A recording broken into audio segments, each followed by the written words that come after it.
So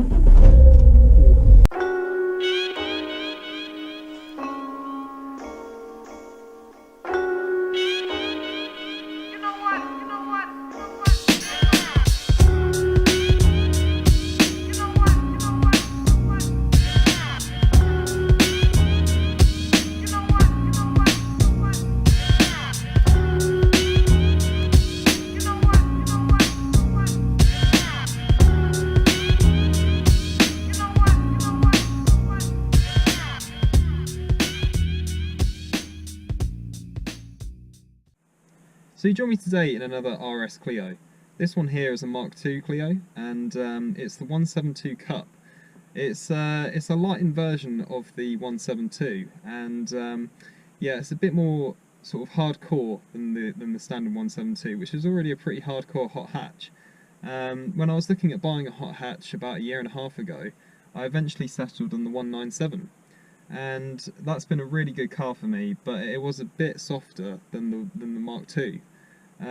So today I'm going to be driving the 172 Cup, and let's see if it makes me regret my decision in buying the 197.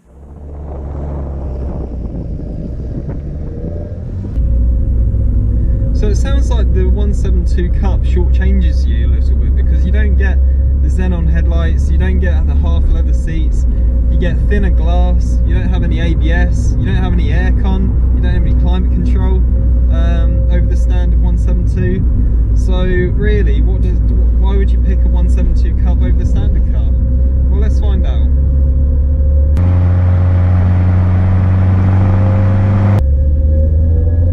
The thing is, getting rid of all those bits takes the weight off this car by 80 kilos over the standard 172. And 80 kilos in a car like this is a lot. In fact, the 172 Cup weighs in at just 1,021 kilos.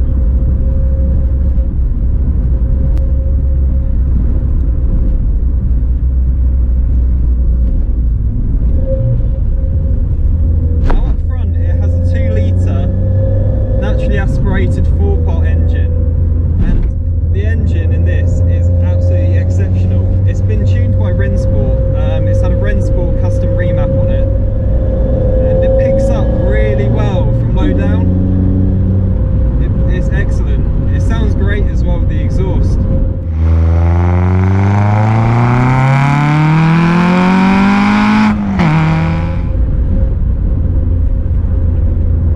So from standard, the 172 Cup, it produces around 169 brake horsepower, and that means it has a power to weight ratio of 168 brake horsepower per tonne, which is more than you get from an EP3 Civic Type R.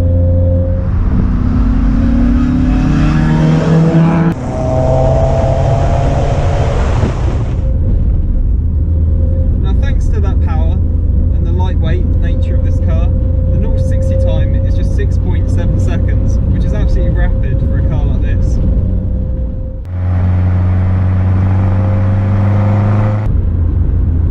So no ABS, but it gives you a lot of confidence. I know what the front wheels are doing at all times, and you can just chuck it into a corner and just have complete belief that it's going to see you through to the other side.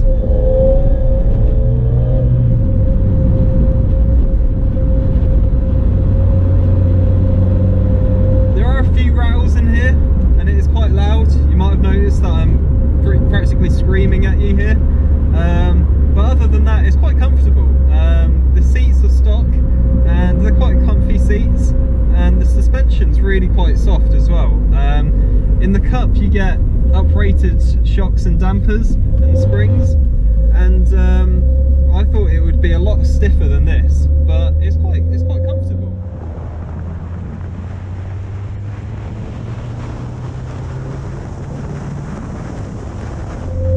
Now the brakes on this are excellent.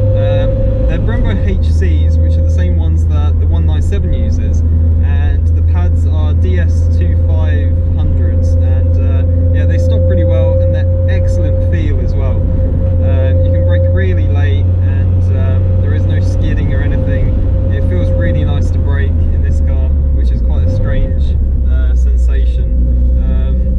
But yeah, it gives you a lot of confidence, and you can brake really late, and I know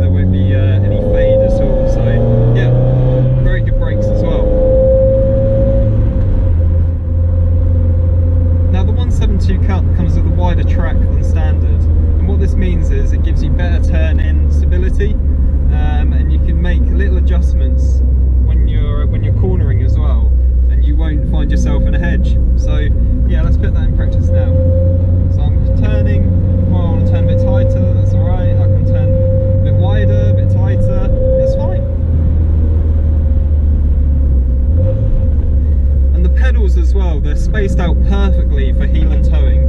I can just heel and tow right into a corner and leave it very nice and late to change gear, and it's perfectly fine.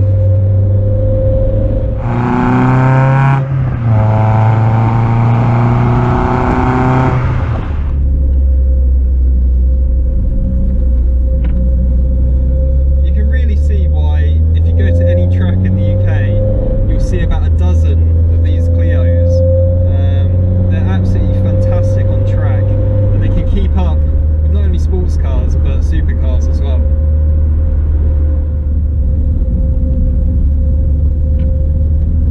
So this Clio is actually for sale. I'll put a link in the description below, and if I had the money to buy another Clio, I'd be definitely interested in getting this one, because it feels absolutely brilliantly put together, and it's got all the nice little modifications that you'd want to put on before maybe taking it to a few track days. So how shall I summarise this car then? Well, the 172 Cup is an absolute bargain at the minute. It's definitely a future classic. It's just a type of car that you don't get anymore. It's analog, it's raw, and it gives you so much feel and just feedback through the steering wheel, through the pedals, through the gear lever, through your bum, through the seat. It's absolutely brilliant to drive, honestly.